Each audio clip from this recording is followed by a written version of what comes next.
Hey, and welcome back to the Young Adults podcast. I think last time we called this Table Talk. Is that right? Mm-hmm. Yes. Table Talk. Joined around the table. I am joined by, standing at 6'2", 240, wearing a Run DMC shirt and an Oakland Raiders hat, we have Paul Siemens. Hey, everybody. Paul is one of our... A little overestimating on both counts there, height and weight, but... Do you know what? The way I see it is I don't think you have to worry about your weight, you know, as long as you're not slow. That's kind of... I never want to lose my speed. Are you talking football language? Yeah. It's good to see you here, Paul. You look fast. You're not talking slow intelligence. Run DMC. Run DMC. T-shirt. And the place to be. Some 80s rap, folks. Nice. That's what it's all about. This is a Christmas gift, this shirt. Wow. And I'm not sitting in Paul's spot later. He's got his nose like stuck to the microphone. It's just smearing all over. It's just so bad. That voice you're hearing right there is Thalia Sawatsky. Who sits beside me in the office, too. Yes. Thankfully, you don't She rub is your blessed. nose all over your computer and stuff. Where's the sanitizer? So Thalia, you're also a pastor of care here. I'm not feeling cared for. And to my right. Hey guys, it's me, Tessa. Can you just do that one more time? Oh, I'll never live that one down. No, It's once you. was enough. It's me. Tessa. Hey, you have a massive blanket scarf on. I sure do. I am cold 100% of the time. So, What about summer? I can even be cold. Yeah, if I'm out in the sun and then I go inside, my body temperature immediately drops. How about you, Daniel? You look like you're ready for a night out at the Roxbury. Oh yeah, I'm wearing my New Year's Eve shirt, which I could use. On a Monday. How many unbuttoned buttons do we see here? I don't know. I see it. I think 2. He's ready to party. I'm ready to put this party. It's a party podcast. That's what it is. Party. Hey guys, well, thanks for being here. We today are going to be discussing another issue that we think would be helpful to the young adults, and we've brought in the two of the care pastors here at the church to discuss with us and give us some insight. We basically want to have a conversation about burnout and things that we see in college. I mean, I've gone through college, and you figure out, okay, I might burn out here, but then you find yourself, you make it through on the other side. Anyways, I think it'd be a good conversation for us to have, and I just kind of want to open up the floor and just hear you guys' thoughts on this, because you probably counsel people who go through burnout and whatnot. This can happen in jobs, this can happen just in personal lives and things. So let's just begin talking about, are we talking about burnout, or is this busyness? Let's just open up the floor here with, busyness and stress. What is normal? What are the expectations? So we probably should talk about two sides. The one side is the burnout side. We've seen people go through that with extreme, significant emotional and physical exhaustion, where you just feel like you can't take another step, you can't do another step in your job. Like you're just drained. There's that side. And then there's the side where we're so worried about being burned out that we go towards the laziness side because we don't want to actually be stressed. And, oh, no, that's going to be too much to handle. So maybe I just better stay home and watch more Netflix and play video games and just hang out because I wouldn't want to go near burnout. What do you see at young adults? Do you see burnout or laziness? Do you see those both sides? I don't know. Tessa? I think I mostly encounter busyness. In my own life, I've seen both sides. I can speak to that quickly. When I lived in England for 2 years, I was nannying and I worked really long days. And so by the time I got off work, I would just want to conserve all my energy. So I spent a lot of time just relaxing and reading or watching Netflix or whatever. I would do other things and hang out with friends and, do stuff on the weekends. But a lot of the time I was just worried about being overtired. And so I lost out on a lot of community and a lot of things in that way. But now I find myself at the other end of the spectrum, and especially church-wise, it's obviously we need to serve in our church and it's good to be involved. But I think a lot of us often just look at our schedules like time-wise, and we think, oh, I can add another thing. I have a slot here, or I have a day here. I can add this. But we don't often foresee how that will affect us and how it's maybe more than just that time slot. Like youth is maybe more than just Thursday night. It's coffee with your students. It's emotional investment. It's, theology classes, maybe more than just Thursday morning. It's reading, it's prepping. So I find myself at this point in life where I'm very busy, and that can take its toll for sure. And I hear that from a lot of my friends and a lot of people at young adults. Yeah. There's a lot of good things to be busy with. And sometimes there are so many choices that we want to do them all. Yeah, totally. And we feel like if we don't do them all, then we're missing out. Yeah. And part of it is the cultural value of busyness. Like there's, in my stage of life, there's a lot of moms that will say, oh, I'm so busy. And that's the mark of, well, you're a good mom, then you're a good wife, you're a good servant in the church because you're so busy. Yeah. Or you're successful because obviously you're so busy. You have all these things that are taking up your time. Yeah. There are men in our church that have full-time jobs and families, and they have things they do in the church to serve, and they're so busy. And we sort of have this badge of busyness we wear. And it would be the same for young adults. They go to school, they work, they're serving in the church, and I'm so busy. And we can all be so proud of the fact that we're so busy. Yeah, I actually talked with another dad who's a community group leader at our church at our leadership breakfast the other day.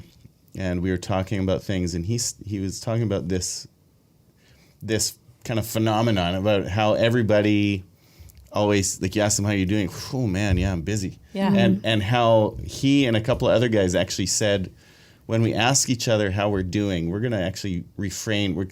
We are not allowed to say busy. Yeah. We have, let's just talk about actually how we are doing, how are our hearts doing, how are our lives, how are our marriages, how are our jobs, and how are things actually going, rather than just giving it this coverall term, which kind of justifies whatever you're up to or whatever you're thinking or saying. Like, well, I'm so busy, so therefore that excuses me when I, forget to respond to people or whatever. Yeah. I mean, whatever you want to call it. If you want to blow people's minds, then when you're running an errand or you're here at church or somewhere, all you have to do is say, I have time.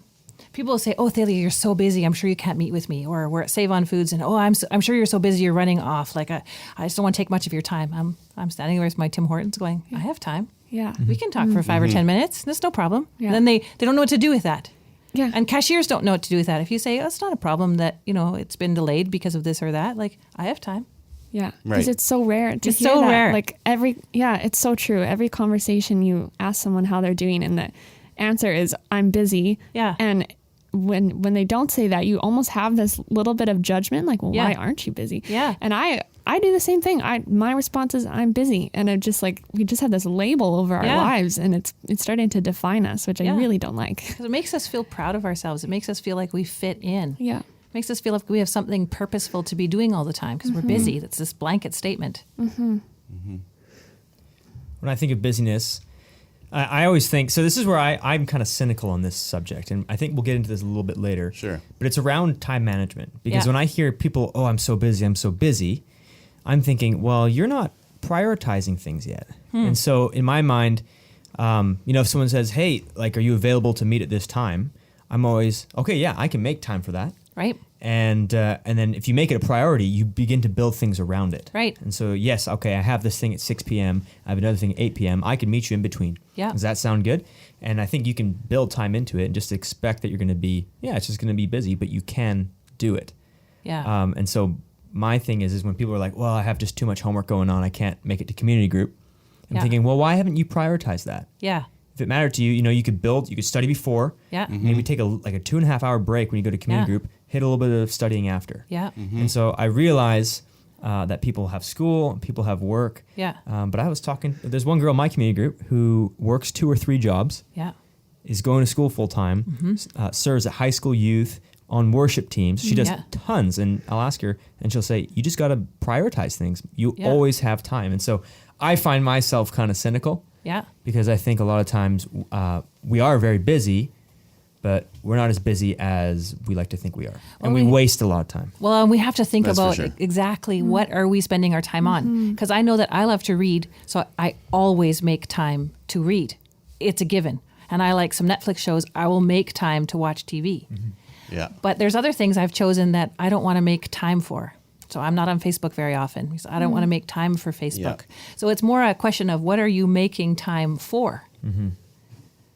And what can you cut out? Like you said, what can you reprioritize? Because we know that we make time for the things that are most valuable to us. Yeah. So do we need to change our values? Yeah. Maybe we do. Yeah. And I know that we should go back to the burnout for a second. It is real. People do hit burnout where they get severely physically and emotionally exhausted because they've been carrying burdens, very heavy burdens for a long period of time. And we have to recognize that it is real. It is possible to hit burnout. And then you should get help. Like even if you feel like you're sliding towards that, if you're starting to feel really irritable and really tired and the joy is lacking from your life and you can hardly put one foot in front of the other and you're crying a lot or angry a lot or headaches and stomach aches, if you're dealing with some of these kinds of symptoms, you should talk to someone because maybe they can help you realign your priorities. Sometimes it means just saying no to one thing in your life so you have a little bit of time to rest and relax because our bodies are limited. There's really only so much we can do. We do actually have to sleep and we do actually have to eat and those kinds of things. So it's not good to just to fill up every moment. Here's Tessa, go ahead. I mean, the thought I have is I definitely agree that we can be better at managing our time and prioritizing things. And, we'd probably be less busy if we scrolled through Instagram less, etc. But just from I'm realizing lately what an introvert I am and how exhausting it can be to be around people all the time. So while I can and I like being productive. And so while I can prioritize my time really well, sometimes it's just too much to fill all those spaces and line things up one after another because at the end of the week, I just I can't do it. I have got to crash and burn. Yeah. And so I'm trying to figure out what works for me and realizing that I need spaces to rest and you can still prioritize your time well, but just realizing that it's gonna look different for different people. Yeah. I think that's part of the journey of growing up. Like you think of teenagers and as they get older and they learn to drive and they start to do things outside of high school, you have to learn what your capacity is. You have to learn what can you take on. Can you take on a full course load and a full-time job and be helping at church? Many people can. Some people can't. And so you have to learn what can you handle. And that's often trial and error. And then you hit each stage of life after that and it changes. So it's almost like what I ask people to do is consider each ministry year separate. So, okay, you've put some things in place for this ministry year, whether it's serving at church and school and work and things like that. But it might need to be different next year. Yeah. If your job, challenges change, you might need to change something. If your parents all of a sudden get into an accident and they're in the hospital more and you need to help at home, your priorities need to change. So it's not something that you can decide for life, this is my capacity and keep going. You have to reevaluate that constantly because it changes. Yeah. Yeah. So Tessa, do you prioritize times of rest then as well? I try to, but a lot of times I find it's an afterthought when I realize that I've gone too far and hit a wall. And then I just I find myself kind of running away. But even on days, so for example, on Thursdays, I have theology class at 6 a.m. and then work and then youth. And I find it really helps me if I can arrange my week so that I have a little bit of time in the afternoon to go home and just be in Quiet. solitude, make a meal, something like that. And then I can come back to youth and be refreshed. Otherwise, I'm just a zombie. And I've been with people all day and I'm not serving the kids or the church well. Yeah. So I try to prioritize those things, but sometimes it comes as an afterthought, I've done too much. I can't do it anymore. Yeah. That's normal. Totally trial and error. Yeah, it's totally. this week I packed it too full. Yeah. Okay, well, next week I can lighten it a little bit. Totally. Oh, I probably shouldn't make that mistake again. But we do, because we're people. We're never going to get it sure. totally right. I hate that word balance. It's such a pet peeve for me. Because we cannot have our life in balance. It's like one of those wobbly boards at the gym, and you try to keep it balanced, but you fall off on one side or the other.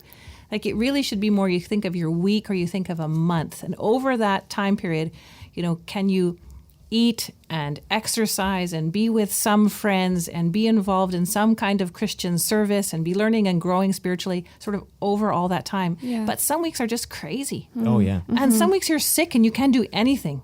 So if you try to keep every day a balance, you're just going to fail. So just give that up and just kind of think of it longer time. Let's just get rid of that stupid word balance. Yeah, avoid the disappointment. that comes. I'd be curious. So here's something. I was talking with Andy, and he was, I guess, saying with a ministry context that he's noticed, but maybe it's even beyond in some of the people you counsel.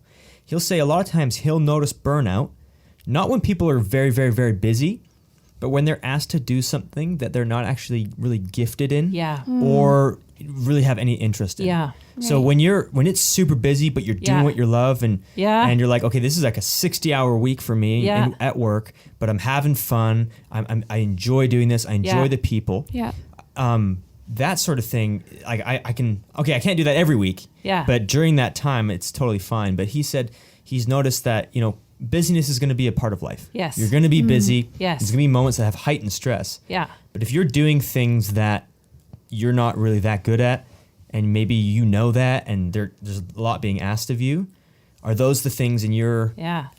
understanding that those are the ones maybe you should be cutting out and letting people know, hey, this is going to send me towards ruin? So I'll give you a personal example. So when my kids were younger, starting at, kindergarten, I think, I started teaching in kids ministry because they needed people to teach in kids ministry, and my kids were there, so it was important that I help out. But that does not give me energy. I can do a really great job, and I was a really good teacher, and I cared for those kids, and I served our church, and it was really important. But I would come home on Saturday nights, because I served every other Saturday night, just a mess, like irritated, angry, no patience, so difficult. And one time I was just terrible, and my kids said to me, they said, Dad has an orchard of patience. You only have a bush. I was like, yeah, and my leaves are falling off. Like it took everything out of me to teach in kids ministry. And yet people are so amazed that I like working with muck. Like the things that are difficult, challenging, hard, I'm like, bring it on. Like, come and meet with me about your muck. I can do a lot more of that, and I'm energized, and I love my work, and I'm thankful to God, and I could just go on and on. But kids ministry is really not where I should be serving long term, because it's not where I am refreshed and re-energized. Mm-hmm. So not everybody should be serving in a particular ministry. You might have to try a few before you find something that gives you more strength. But that being said, there are places we need to serve simply because it needs to be done. Right. Yeah. So we had a leadership breakfast this past Saturday, and I came early, like 7:30 in the morning, because there were things that needed to be done. Not because I particularly like doing those setup things, but too bad, we're part of the church. Let's go. Yeah. I can do it. Mm-hmm. Mm-hmm. Yeah, that's true. Yeah. Now, some of that I agree with, but there's some of that where I have to. You gonna poke at me a bit? Yeah. Okay, poke at me. Not just at you, obviously, but just at the idea that. I'm glad you said at the end there, sometimes there's things that just have to be done. Yep, So, for instance, if you pick on children's ministry again, at our church, we've got, on a weekend, 800 kids that come through there. And some weekends, there's times where they have to close certain grades off because there aren't enough teachers. Mm-hmm. And you get a lot of people saying, oh, well, I have my kids all week, or you get seniors who say, oh, I had my day doing that. Yeah. I did that in the past. I don't need to do that anymore and things. But your church needs you. Yeah. Your church needs you to step up and to help out in this area. And I'm so glad when I see like young adults step up in there. I know a number of young adults who've stepped up and served in kids ministry, and they're in there. And some of them, it's not like they even love being with little kids that much, but they're doing it because they know the church needs it. Mm-hmm.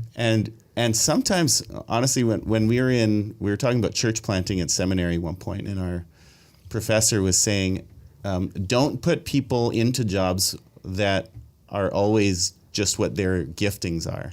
Sometimes put them in jobs where their giftings aren't, or where they don't have gifts, or what appear to be their gifts. Because in those situations, if they're going to do their job well, they need to put more reliance on the Lord than they do in the things where they're ultra gifted. Yeah. Right? So sometimes you have somebody that's a super gifted speaker, and it's really easy for them to get up and speak to a class or to a congregation or in whatever situation you look at. We get a number of those kind of teaching opportunities. But for that person to do a one-on-one meeting, it might be tougher. But in those situations, they need to actually do more, have more prayer, and be more giving, like praying about this situation and saying, Lord, I need you to help me here because I just don't have the natural gifts to do this. Mm-hmm. Yeah. And then the Lord shows up and gives you the strength you need and gives you the ability you need in that time to make that happen. Mm-hmm. Yeah. So while, yes, I think you do need to use your giftings, also don't look at situations where you would say, oh, I'm not gifted in that, and just automatically say no.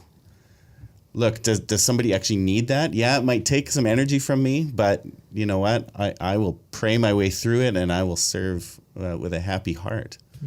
Yeah. Sometimes when people serve in a role, they don't even realize that it actually works for them. So our son Carter served in preschool ministry day camps a few years ago when he was like grade 11. First day, he hated it. I had made him do it because they needed people to be in preschool and he had time. So I said, you need to serve in preschool.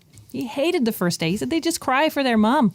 He came back the second day and fell in love with preschoolers and served in preschool for a number of years after that because he really liked preschoolers. So sometimes we just have to step up. And that's same with when you're talking, Tessa, about adding things into your schedule. Sometimes you just need to add something in and say, you know what, I'll give it a try for 6 months. Yeah.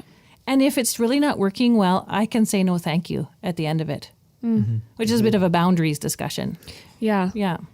Yeah, I think that's an interesting issue, is because sometimes we agree to these things and we maybe it's not working out or maybe it's too much, but we feel guilty or like responsible or whatever. Yeah. And then we end up kind of just trudging our way through it. So Yeah. I don't know if you have any thoughts there. Well, you want to give it a commitment, a certain period of time. Like if you commit to leading youth for the ministry year, great. Then step in and do it with your whole heart, even if it isn't your natural gifting. Yeah. But at the end of the year, you can say, I'm so sorry. I don't think this is a great fit for me. And maybe the next year you try sound or tech or ushering or something like that. Like it's not a failure. It's important to try things out, but to do it with our whole energy and strength in God's honor and glory. Like we're doing it with his help. We're trying things out. But it's okay to try something and then just say, no, it doesn't work. Yeah. Yeah, I think that's good for some people to hear. Yeah. It's the same for schooling, right? Burnout can be the situation where you take a full school load and you're going to work and you're serving at church. But you may decide, you know what, that's too much. So you can cut back by a course, or you can cut back by a shift or two at work, or you can decide I'm only going to serve once a month for this year and not every week. Like there's things you can do and it's not a failure. Yeah. It's actually setting you up for more success and longer sustained And it success. helps to tell people that we are not the savior. Like we can have a savior complex where, well, I need to do it and I need to be involved. Otherwise, it's all going to fail and we need people to step up, which is true. But we are actually supposed to be a team. So in our care ministry, for example, we would love to run all kinds of courses. But if we don't have the volunteers, then we don't run the courses because Paul and Vic and I can't do everything or we'll just be a mess. Yeah. So sometimes you just simply can't do it if you don't have the people to do it. That's okay. Yeah, you've often said, about learning to kindly and respectfully disappoint others. Yeah. Yeah. Do you want to share on that a bit? Yeah. I talk to a lot of young adults, and I think a huge part of what you have to learn to do when you start to be like 16, 17, 18 is you start to need to be able to say, I'm so sorry. No, thank you. I can't do that. And it needs to continue for your whole life. And we need to kindly and respectfully disappoint others. And we need to be gracious when people say no thank you to us because we just can't do everything or be everywhere. So a lot of young adults have like multiple things on a Friday night they can go to. Well, you do eventually have to choose something. And to the others, you have to say, I'm so sorry, I can't be there this week. That's okay. Like it's okay to do that. Yeah. Yeah. A lot of it's image, right? Yeah. Like you want people to see you as in a certain way, and you don't want to let people down, and you have your 100 closest friends that you and I'm saying as a joke, right? Like 1,300 closest friends. right, exactly, right? Like you can't fulfill that many people's expectations. No. Yeah. I think of a friend we have who lives in New York City who has many friends, and she's constantly, and she's not married, she's single and everything, but she is out and you look on Facebook, just different parties and different things with work people and church people and family and this and that and traveling here and going to the play and going to a movie, and now when you say she's busy, yeah, she is like she's crazy busy, but she's trying, and from talking with her, we know that she's trying so hard to fit in with so many different people. And there's just not this idea of being at rest, which we're going to get into a little bit, talking about being able to rest in your identity of who you are in Christ, and not putting so much into how other people see you and and their image of you. And it's okay to not meet the expectations of everybody that you know, because you're never going to be able to do that. Can I add a little bit to that? Yeah. So one thing I find here with young adults is that many of the people who come to our church have skills and abilities of all different kinds. And so, of course, we as staff are trained to recognize that in others, and it's very normal for us to say, hey, I see this in you. Would you consider serving here or volunteering there or coming to help at this event? And it happens at Trinity, it happens at MEI, at CBC. They recognize the skills and abilities of the people that attend their schools, and they ask them all the time, could you do this or that or the other thing? So what I would say to the people who are listening to this is just because someone sees something amazing in you and they want you to serve, you don't have to say yes. You can say, thank you so much for considering me. I need a little bit of time to think about that. You can get more information on that particular thing. You can meet with people to research it a bit. And you can still eventually say, no, I'm so sorry. I can't do that this year. Just because someone asks you does not mean you have to say yes. But I would encourage you to consider it, because you never know if it might be something that would be really good for you because someone has seen something in you. Yeah. Yeah, that's a good point. And for some of you young adults, if you know people, say you look at people that are a couple of stages in life ahead of you, and you just notice they're happy, they're relaxed. You see them at church, you see them, they've got a good family, they've got, right, everything just seems to be, they seem to be at rest. They seem to be at peace with life. You see them serve in the church, and just they might be busy, but they're really good. Like, talk to them, go approach them and say, hey, can I talk to you just about life? And find out, like, you really seem to have good stuff going on. Like, can we just talk about what it looks like for you to run your life in a godly way and still be at peace? How do you serve as much as you do, yet still have so much joy? That kind of thing. Like, and don't be scared to approach guys that you see, because a lot of us are willing to talk. That's true. So what does it mean to rest? Yeah, when that's we a talk good about question. that, let's just enter into that sphere. Okay.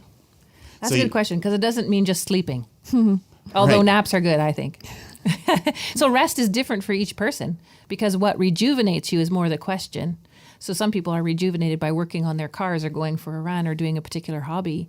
Other people are actually rejuvenated by rest and solitude and hiking and stuff like that. So it's more a matter of learning about yourself. What refreshes you? And that should be a variety of things. So it should be a sort of a holistic refreshing. So what refreshes you physically? What refreshes you emotionally? What refreshes you socially and spiritually? So you need to, we need refreshment as Christians. As part of that is prayer and Bible reading and being in church. Part of refreshment is physically taking care of our bodies and eating and sleeping and exercising and then going to the doctor and things. We do need to take care of ourselves. Refreshing emotionally can be like hobbies and reading or playing guitar or listening to worship music or, an exercising thing. You loved sports and football, Daniel. And I'm sure that was refreshing at times for you. Yeah, it was at times. You know what's funny? The thing that I found super refreshing to me in college, it was like, what I would do is, you go into exam week and it's crazy and it's intense and you're just, going from exam to exam and you're just spending a lot of time in the library, a lot of reading, studying. I would often fly home because I was going from school to school in Chicago. I would fly home and not really tell everyone I was back. Yeah. Because people, come say hi. You haven't seen them in 4 or 5 months. And that was the last thing I wanted to do. So I wouldn't tell people I was back. I would very slowly kind of let them know. Yeah. And what I would do is I would maybe throw on a podcast or some music and I would bust out the old Lego sets. Yeah. And I would just build Lego. And that was for me just so relaxing because you are, and I still do this now, where, you basically, you have the instructions in front of you. Yeah. And the only thing you have to do is worry about where that next piece goes. And it's actually super therapeutic to me. Yeah. So I really enjoy that. And so even around Christmas time, we have a staff gift. And the staff is allowed to, buy something or an experience. They say, if you want to go to a sports game, go to a sports game. If you want to go to a concert. I've used mine on a Lego set. I just sit there quietly and just enjoy that for a couple hours. Yeah. Well, why has adult coloring taken off so much? Because a lot of girls loved to color when we were little, and now you can color as an adult. Yeah. Yeah, I think it's about what refreshes you so that you can continue with your responsibilities, your obligations, your commitments. It's been fun in our house as our kids have gone through high school and now are in university, and they're trying to figure out how do you manage that particular time that comes up several times a year with midterms and exams, and it's absolutely stressful and difficult. And yet Ava has found that taking Sundays off has refreshed her so that she can study better on Mondays. Yeah. And Mark does that in tax season. He always takes Sunday off. No matter how busy it is in tax season, he takes Sunday off as a discipline. No emails, no phone calls, just other things. And then he is more refreshed on Monday. Yeah. My rule in college was I'm never doing home. Like once I was finished class on a Friday, I would not do any homework until Sunday night. Okay. That was my thing is, Friday night, it's all me. Saturday, all me. Yeah. Sunday, you're worshiping, and then I'd serve at a Sunday night service. And then after that, it'd be 9 o'clock. Then I could start preparing for the next week. Yeah. Now, if there was a massive assignment, research paper, maybe I would spend my Friday night in the library. Yeah. Sure. But that was a thing where, okay, I have to prioritize that. Yeah. Yeah. Boundaries. Yeah. Right? Trying to look at yourself and figure out what refreshes me so that I can do a better job at the things I've committed to. Yeah. But you have to do that because your bodies are limited. Your mind is limited. It only can take so much before it just goes kaput. Yeah. And the whole thing, too, I think the biggest lie is people, I don't know why they still do this, pulling an all-nighter to do an assignment. Oh, try that. Because That's your quality just of terrible. work goes just down the toilet. You don't that's my thing is, I'd rather go to what I would do is I would say, okay, I know that my work just gets really bad after 11 o'clock. Yeah. So maybe 10 or 11, I would stop. I would do the Netflix thing, go to bed. If I had to, wake up at 6 a.m. Yeah. and continue on there. Because at least you have some sleep and you're somewhat refreshed rather than just staying up all night. And then that's going to harm you for the next day and the rest of the day. Well, and I would say this, you might not like this, you guys can poke in at this, but I say that's a little bit of a step of maturity. I think we have to recognize that our bodies need sleep, they need exercise, they need good food. And so you can't just stay up all night and eat crap food and drink coffee and expect to do a really good job at your job or your work or your school or whatever. And so I think maturely we go, actually I need rest and I actually should cut it down right now and I should stop. But that's an immature person just goes for it and does whatever and doesn't think about the consequences and think about the long term. Paul, you look like you're reading an article there. No, I'm just reading the New City Catechism talks about the fourth commandment, which is keep the Sabbath. And so it says, what does God require for the fourth commandment? That on the Sabbath day we spend time in public and private worship of God, rest from routine employment. Which is, I think, mainly what we're talking about here. If you're a student, your routine employment is studying and doing papers and blah, blah, blah, blah, blah. And you need rest from that. Or if it's working, whatever your job is, like take a day where you don't, like Thaleia was saying, how Mark didn't answer emails or do taxes, even during the busiest time of the year. Yep. That's fantastic, and that is needed. It says, so rest from routine employment, serve the Lord and others. And then this last part is beautiful. And so anticipate the eternal Sabbath. Yeah. Which is something that I think a lot of us don't do. We think that we're missing out, right? Fear of missing out, that whole FOMO thing that I know that the youth department has been talking about for over the last couple of years a number of times. But that whole idea that if I don't do this, if I need to stay busy, I need to do this because, I've got to get that, I've got to keep all these relationships just right, or I've got to get the highest mark possible in that class. So I just have to study my butt off in order to make that happen. And it's just like, you know what? You aren't going to miss out.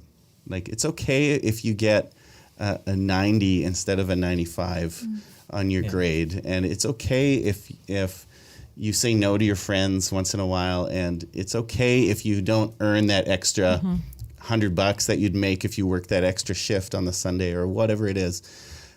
Because there is that rest that reminds you that eternally there won't be that worry of busyness. There won't be that worry of missing out, because you will have inherited the kingdom of God.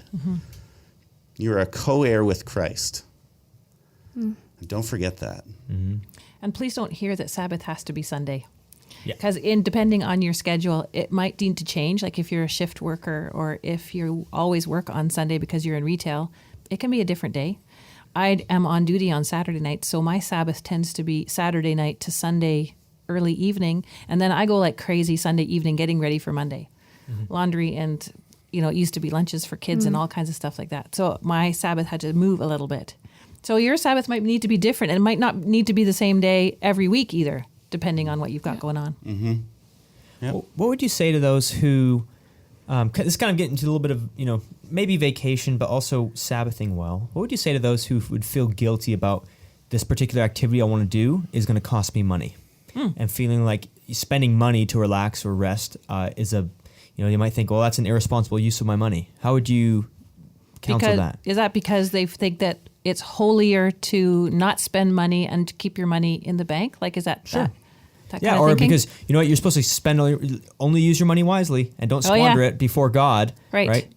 Well, and what is your motivation in how you spend your money? You can frivolously waste money. I mean, I've done it.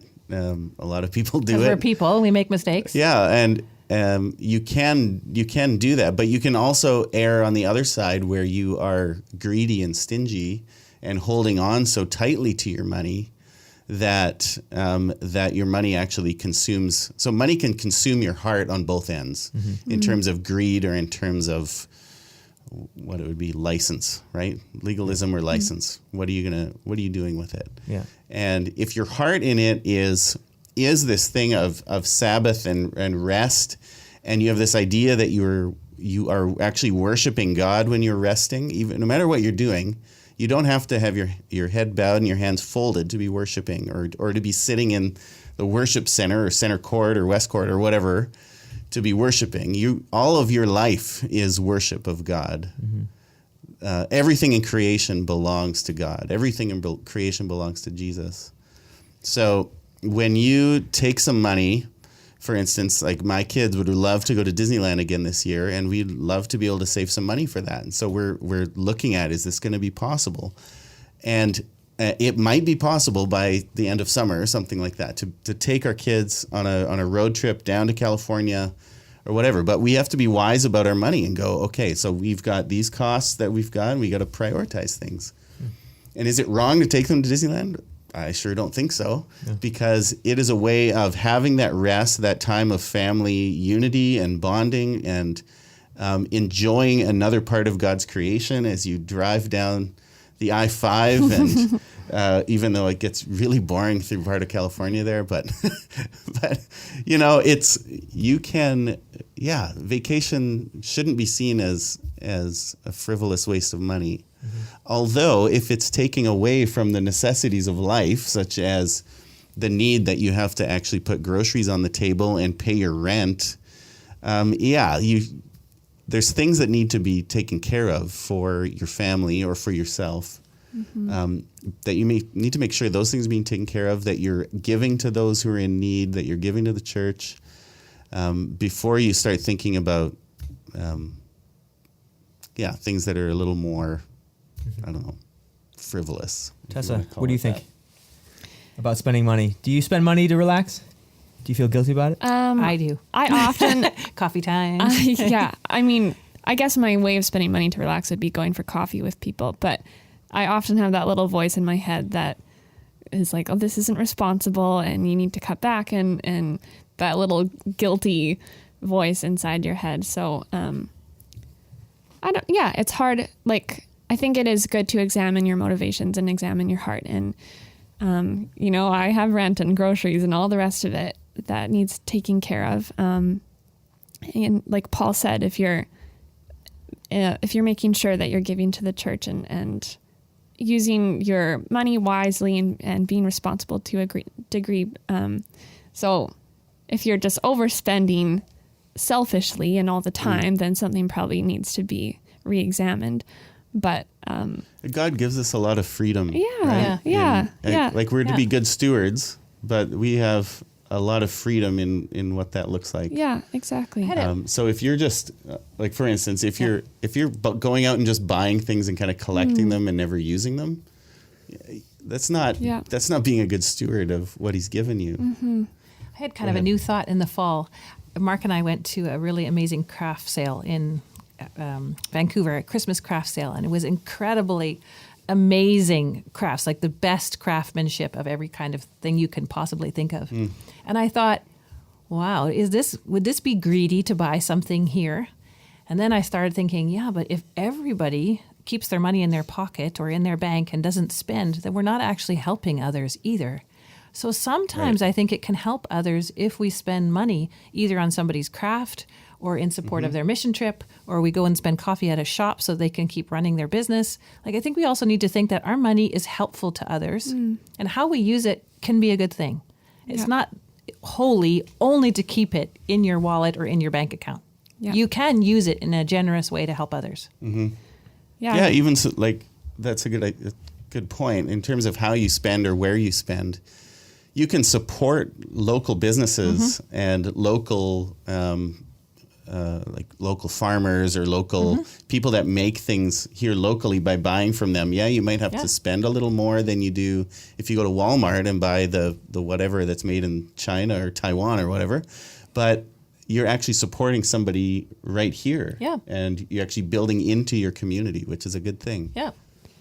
Yeah, I like that thought. And something else I was just thinking of is, like, we often have that little guilty voice, but then after, like, for example, for me, you know, if I'm going for coffee yet again and I feel really bad about it, but afterwards I think, you know, I got to spend quality time with a friend who, and we had such an edifying conversation, and I had the money for that coffee, and I walked away feeling encouraged or challenged or what, and that I kind of do that little mental shift, and then you can be grateful for it and enjoy that. We can feel guilty a lot, but I think God loves us. He knows us, and He's so merciful to forgive us when we make mistakes. And He just says, well, let's just keep learning and growing, and you will make mistakes. There are times when we spend badly, and there's times we spend well, and there's times that we use our time badly, and times we use it well. That's just part of being a person. God loves you. He will forgive us when we make mistakes. Let's just keep walking with Him and learning and growing and saying, well, I won't do that again. Yeah, you know, totally. I'll do it this way. And listen to the wise counsel of those around you, too, that you respect, Amen. who would say, hey, maybe that isn't the best way to spend your time or your money. Right, and, right.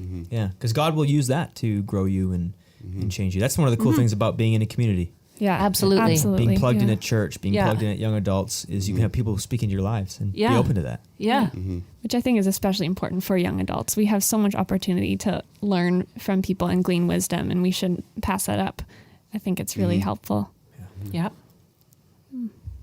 Cool. That's cool. Well, guys, I think we've done a good little circle of this. Just to end off, do you have any resources that you would recommend? I did. There's one book that I really would recommend. It's by Kevin DeYoung. It's called Crazy Busy, and talks about some of the same topics we talked about today. And it's short. Yeah, short, easy to read. It's probably like 100 pages. Yeah, anyone, I would say grade 10, 11 and up can read it and gain a lot of good things from it. That's awesome. And is it in the church library? Should be, yes. Okay. And you can easily get it through Kindle or on your iPad or whatever. I'm Amazon. Yeah. Cool. There's another one by John Piper called Don't Waste Your Life, which is good about prioritizing. Cool. Yeah. Well, thanks, guys. This has been an awesome time. Yeah. And hopefully this is helpful to the listeners. Yeah, I hope so. Hopefully, if you're still listening to this. You have a few young adult podcasts up now, don't you? Or you're getting a few? We do, yeah. So now we have all our old talks from the Colossians series, and we're going to be posting all of the future sermons. Nice. As well as a couple other things here and there. So nice. Yeah. I heard some young adults raving about that because they can't come every time because of work and school and whatever else. But to have them online is such a gift to them. Yeah. And it's also a gift to those who are involved, like me, because it holds you accountable to what you've said. Right? Yeah, that's great. Yeah. Anyways, that's it for now. Thanks for listening. We will see you another time. Next time.